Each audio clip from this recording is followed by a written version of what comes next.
The Mech Touch, Chapter 45. Mech Trade Association. If anyone first heard the words Mech Trade Association, they'd assume it was a non-profit trade organization. They weren't wrong, but it deeply understates what a massive influence the transgalactic behemoth exerted in every corner of human space. They regulated the development, licensing, production, sale, and disposal of mechs. Pretty much the entire life cycle of a mech was in their purview, and they sometimes came to blows in order to enforce their self-proclaimed rights. Even a small, tranquil planet like Cloudy Curtain possessed a local branch of the MTA, as even the Greater United Terran Confederation and the New Rubath Empire acknowledged the powerful organization's supervisory powers. A small third-rate state, like the Bright Republic, had nothing to say about the MTA's forceful presence within its borders. The association founded branches wherever there was a sizable population of people. Lots of people meant that at least a handful of them piloted mechs. If left alone, they could get up to trouble. So the MTA always made it a policy to supervise potentates, even if they didn't own a mech. Frankly, the idea that an organization outside the control of any government entity was allowed to meddle in the mech industry shouldn't have existed. Countless conspiracy theories flew around in the galactic net that purported to be the truth. One popular notion suggested that the divisions in human space was all a sham. Every nation, from the lowest third-rate backwater to the grandest first-rate superpower, were actually different branches from the same tree. A so-called Shadow Council ruled humanity from behind the throne, and the MTA was merely its most visible arm. Another, less radical theory suggested that the MTA was not as independent as everyone thought. Instead, it began as a secret joint venture by both the Terrans and the Rubathans. Despite their intense rivalry towards each other, they shared enough common interests to regulate the mech industry, and founded the MTA to bend the military strength of other nations to their will. The MTA's existence and its stringent enforcement of its principles brought the Wild West of the mech trade to its heel. They prevented the incorporation of weapons of mass destruction into the arsenal of mechs. They curbed widespread corporate espionage, and gave smaller mech businesses a chance to thrive by encouraging the practice of licensing out non-cutting-edge designs. They brought so many benefits that not many people thought badly of the organization. What mattered the most to these right now was the MTA's strict standards of public mech sales. Any mech traded in an open transaction was required to be certified by the MTA before they received a stamp of approval. Without this approval, a mech designer was deprived of an independent, trustworthy assessment of their product, which meant that basically no one dared to buy his mech. Naturally, such a practice was voluntary, and companies were free to sell their mechs without involving the MTA, if they made their transactions private. This most often happened with next-gen cutting-edge designs between top enterprises and government entities. Vess was too small a player to engage in such a high-level transaction, so he meekly submitted his mech to the MTA for their standard certification. Bringing Lucky over his shoulder, Vess exited the transit shuttle and landed his feet onto the paved landing pad next to the MTA. He met the local supervisor of Cloudy Curtain's branch of the association at the steps leading up to the complex. Vess Larkinson. Ryan Baldwin, a dark-skinned man with a robust posture, returned his handshake. "Welcome to the MTA. When I heard a designer wanted to submit a newly fabricated mech in our branch, I had to admit we were at a loss for a moment." Vess chuckled amiably at the remark. "I'm the only mech manufacturer on this planet, right? Yup. The most we do is bust heads and lend a hand against pirates. We hardly have any mech technicians on site that are qualified to certify your mech. My apologies for inconveniencing you. Can the certification process still proceed?" "I'm kind of pressed for time." "No worries, son.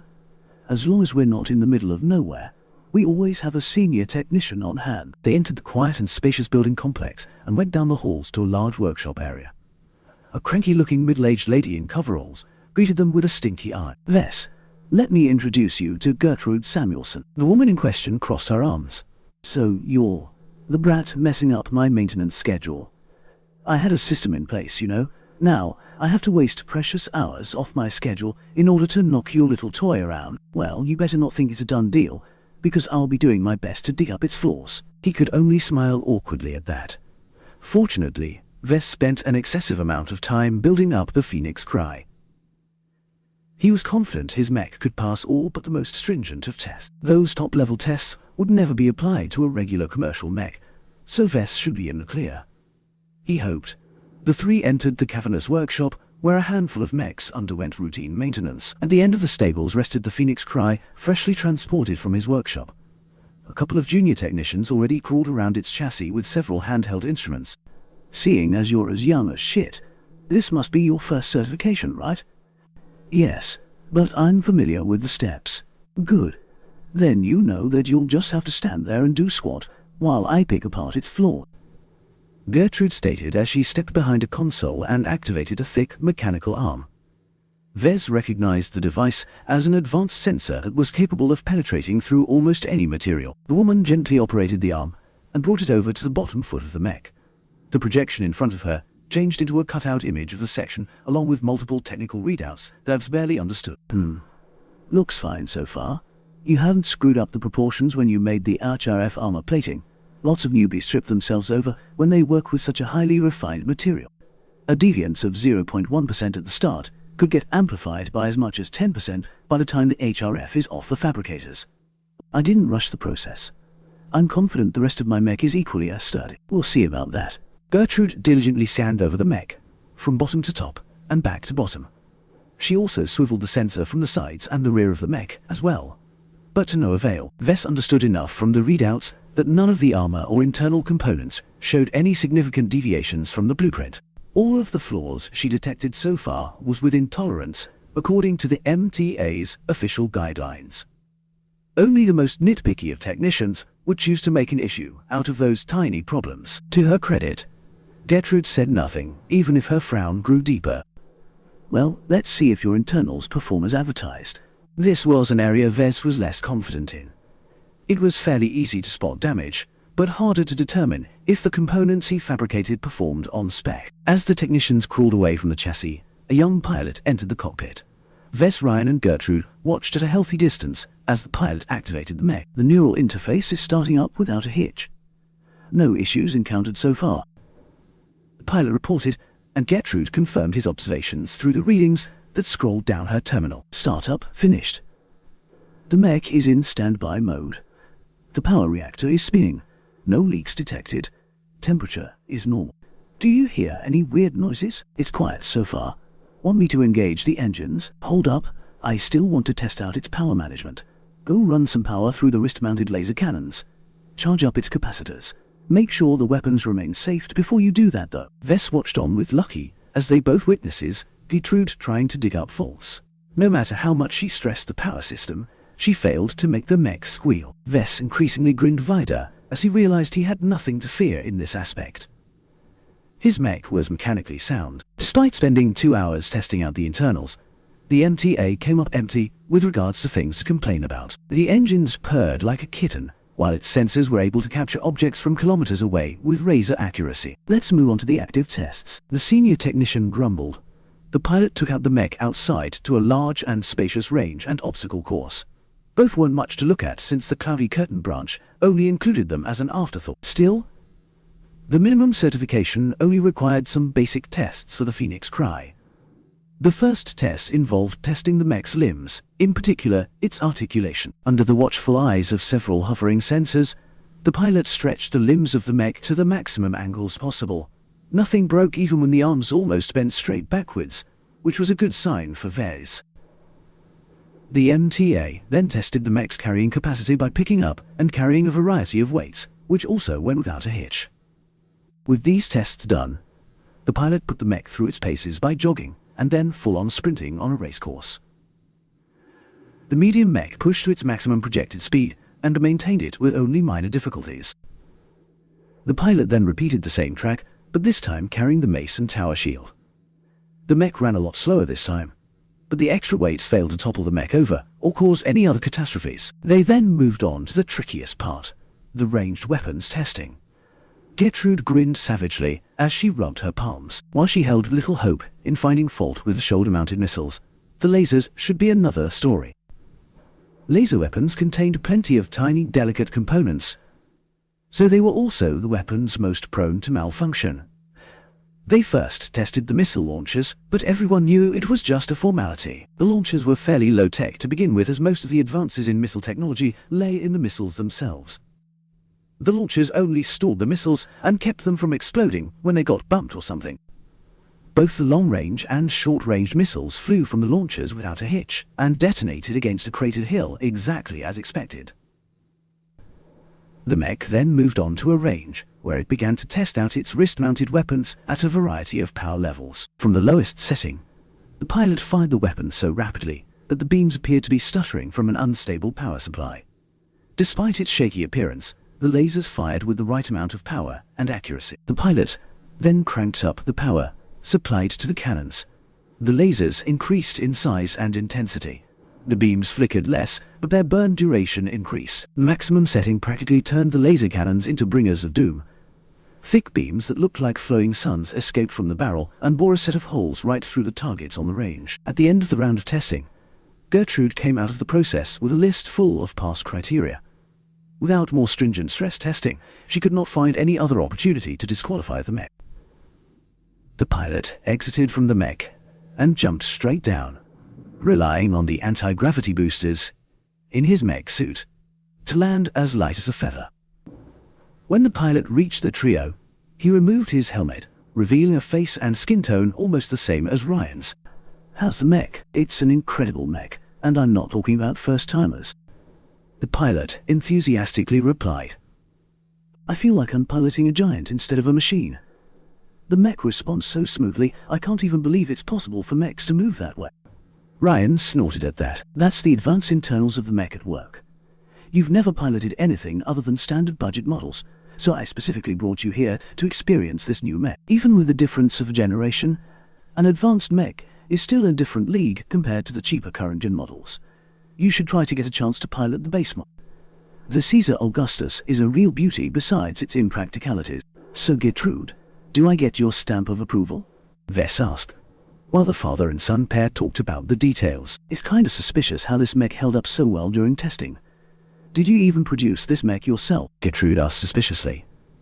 As if already expecting the question, Vess shook his head and activated his comm. He sent over his log. "You can look for yourself to see. I worked on it with no one else around to assist." She didn't even look at the logs. If Vess was confident enough to send them over without a problem, then they really hid nothing of note. "Very well.